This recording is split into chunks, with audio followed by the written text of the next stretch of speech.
Hello mga boss.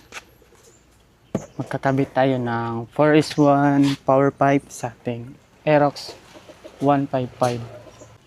Una, tatanggalin muna natin yung dalawang tornilyo na yan. Yan ang ating tatanggalin, yung dalawa. Gamit lang tayo ng 12mm socket. Okay, natanggalan natin yung dalawang socket sa may exhaust. Ito naman ang dalawang tatanggalin natin. Gamit lang tayo ng 14mm na socket wrench.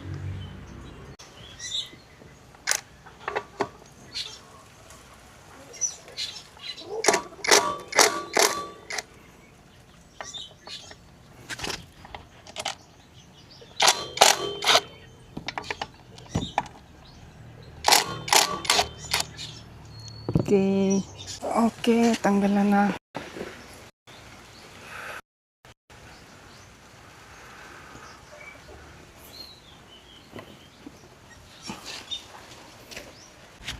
Okay, ito yung pipe natin, 4:1 power pipe version 3 ito.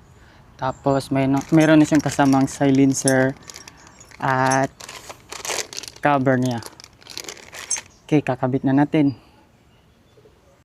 Hello mga boss, nakabit ko na yung pipe. Di ko na pinakita yung proseso sa pagkabit kasi mahirap.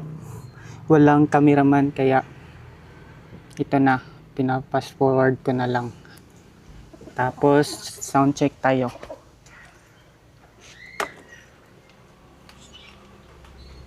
Okay.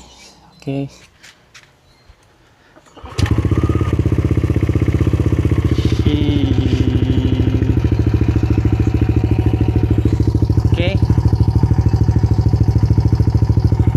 Ito po yung